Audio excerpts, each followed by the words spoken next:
আজকের গল্প অপলা মুখার্জির লেখা সাদা কালো। মা, তুমি তো এই বাড়ির রান্নাঘরে সব সময় কাজ করো, তাহলে দুপুরে খাওয়ার সময় মামিমা আমাকে বেশিরভাগ দিনই মাছ দেয় না কেন? এই তো পৌষ সংক্রান্তির দিন রূপাই আর টুপাইকে বাটি ভরে পায়েস দিল, আর আমাকে শুধু 1 চামচ পায়েস পাতে দিয়ে দিল।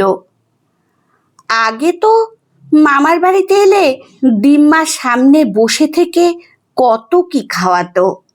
মামিমাও এমন ছিল না। সব কিছু বদলে গেল কেমন করে মা? ছোট্ট ঝিলমিলকে বুকে টেনে নিয়ে মায়ের বিছানার এক পাশে চুপ করে শুয়েছিল সুচরিতা। বিছানার আর এক পাশে মা শুয়ে আছেন, প্যারালাইসিসে অক্ষম, কানেও শুনতে পান না। মায়ের দেখাশোনার দায়িত্বটাও সুচরিতাকেই নিতে হয়েছে। মেয়ের প্রশ্নের আর কি বা উত্তর দেবে সুচরিতা? এই বয়স থেকেই সংসারের ঘোর প্যাঁচ মেয়ের মনে ঢোকাতে চায় না সে।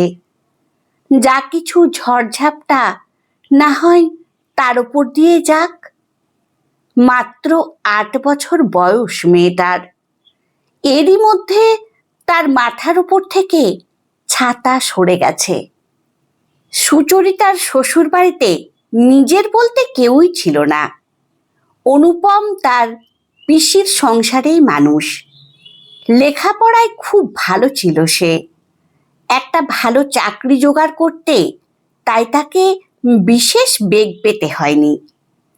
এত ভালো পাত্রকে সুচরিতার বাবা আর হাতছাড়া করতে রাজি হননি।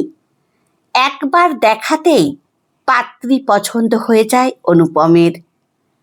বিয়ের পরে বিলাসপুরে নিজেদের নতুন সংসার পাতে ওরা। বছর 2-এর মধ্যেই সংসার আলো করে ঝিলমিলের আগমন। দিনগুলো যেন হাওয়ায় ভর করে কেটে যেত তখন। অনুপম প্রাণপণে খাটত, তার প্রিয়জনরা যাতে একটুও কষ্ট না পায় সেদিকে তার ছিল কড়া দৃষ্টি। একটাই দোষ ছিল অনুপমের, সে কখনো হিসেব করে টাকা খরচ করত না। ভালো মন্দ খেতেও সে ভালোবাসত খুব। মেয়েটাও তাই খেতে ভালোবাসে। তখন মাঝে মিশেলে বাপের বাড়িতে এলে আদর আপ্যায়নের কোনো ত্রুটি হতো না। কিন্তু সুখ তো আর চিরজীবন থাকে না। বাবা একদিন গত হলেন। সুচরিতার দাদা হয়ে দাঁড়ালো পরিবারের সর্বময় কর্তা। সে অত্যন্ত নিরীহ ধাতের মানুষ, কখনো কোনো কথার প্রতিবাদ করতে শেখেনি। বৌদি রমলা ঠিক তার উল্টো। তার মুখ খুব মিষ্টি, বাইরে থেকে কেউ কখনো তাকে খারাপ বলতে পারবে না। কিন্তু সে খুব হিসেবি মেয়ে। পরিবারের জমা খরচের হিসেব সে কড়ায় গণ্ডায় মিলিয়ে চলে। মাস 6 আগে অফিস থেকে ফেরার পথে বাস দুর্ঘটনায় প্রাণ হারায় অনুপম। এতটুকু মেয়েকে নিয়ে অথই জলে পড়ে সুচরিতা। শ্বশুর বাড়িতে কেউ নেই যার সামনে গিয়ে সে দাঁড়াতে পারে। অনুপমের অফিস থেকেও যৎসামান্য অর্থ পাওয়া গেল।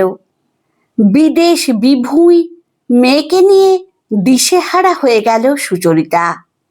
উপায়ন্তর না দেখে সে দাদা বৌদিকে ফোন করল। রমলা অত্যন্ত বুদ্ধিমতী মেয়ে। সে সাথে সাথে তার জমা খরচের খাতা খুলে বসল। আইন অনুযায়ী বাপের বাড়ির অংশীদার তো তার ননদও। তাকে তার দুঃসময়ে দুমুঠো অন্নের বিনিময়ে যদি আশ্রয় দেওয়া হয়, তাহলে সাপও মরবে, লাঠিও ভাঙবে না। পক্ষাঘাতে আক্রান্ত শাশুড়ির দেখাশোনা, রান্নাঘরের দায় সব কিছু সুচরিতার উপরে চাপিয়ে সে তো তাহলে পায়ের ওপরে পা তুলে আরাম করতে পারবে। মাঝখান থেকে টাকাও বেঁচে যাবে অনেকগুলো। স্বামীকে সে এমনভাবে বোঝালো যেন ননদের দুঃখে তার বুক ফেটে যাচ্ছে। হতভাগিনী সুচরিতার বাপের ঘরে জায়গা হলো।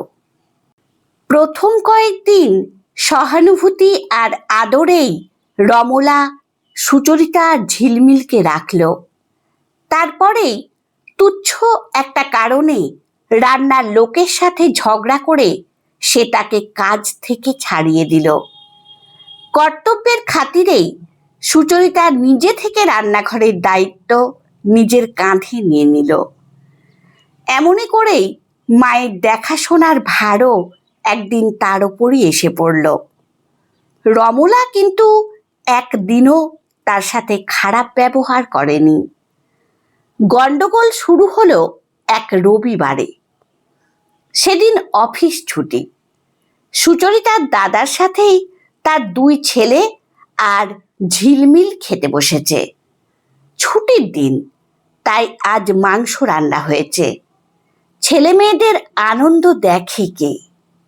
সুচরিতা ঘরমাক্ত কলেবরে খাবার জায়গায় মাংসের ডেকচি নামিয়ে রাখল। রমলা তার স্বামী আর দুই ছেলের জন্য বাটি ভরে মাংস তুলে পাতের পাশে রাখল। ঝিলমিলকেও একটা বাটি এগিয়ে দিল।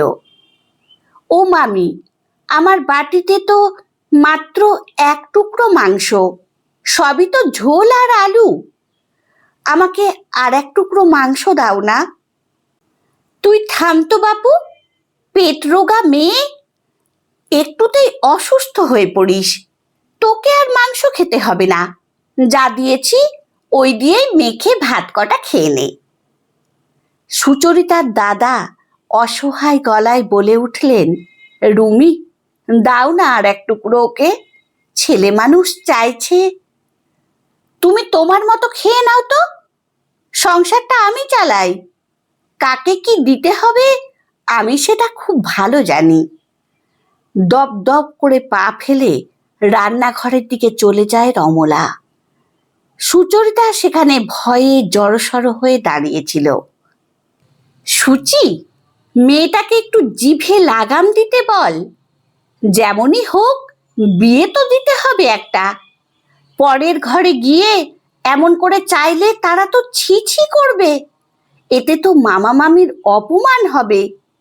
সব্বাইকে শুনিয়ে রমলা জোর গলায় বলে উঠল। ঝিলমিলের গলা দিয়ে সেদিন আর মাংসের ঝোল ভাত নামল না। মাকে জড়িয়ে ধরে ফুঁপিয়ে কেঁদে উঠল সে। কই, বাবার কাছে কত আবদার করেছে সে, বাবা তো কখনো এমনটা বলেননি। মামি এমন বলল কেন তবে? ঠাকুর কেন বাবাকে ঝিলমিলের কাছ থেকে কেড়ে নিলেন? সুচরিতার দু চোখও শুকনো ছিল না। না, এভাবে আর চলবে না। যেভাবেই হোক নিজের রোজগারের একটা পথ খুঁজে নিতে হবে তাকে। কিন্তু অফিসে চাকরি করার মতো যোগ্যতা তো তার নেই। সে জানে শুধু রান্না করতে। তবে কি রান্নার কাজই খুঁজবে সে? পরদিনই আশেপাশের ভাতের হোটেলগুলোতে খোঁজ নিতে শুরু করলো সুচরিতা, যদি কোনো রাঁধুনির কাজ খালি থাকে সেখানে। মেয়ে দেখে অনেকেই পিছিয়ে গেল।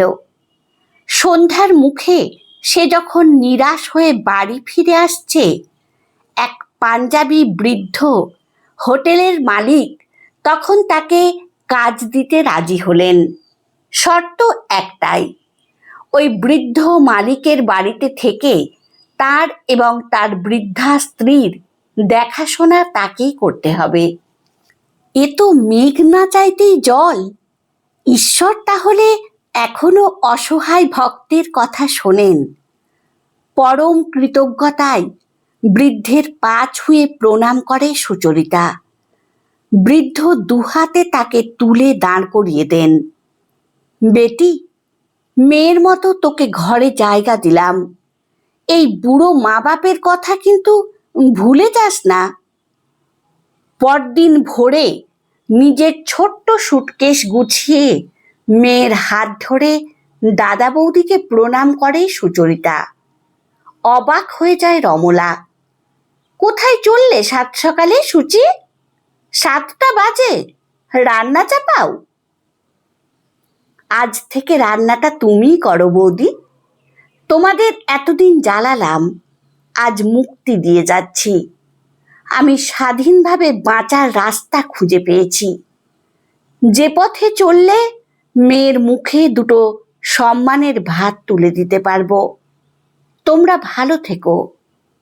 সবার হতভম্ব দৃষ্টির সামনে মেয়ের হাত ধরে পথে নামে সুচরিতা। আজ থেকে শুরু হলো তার বেঁচে থাকার লড়াই। তবে সে জানে এই লড়াই তাকে জিততেই হবে।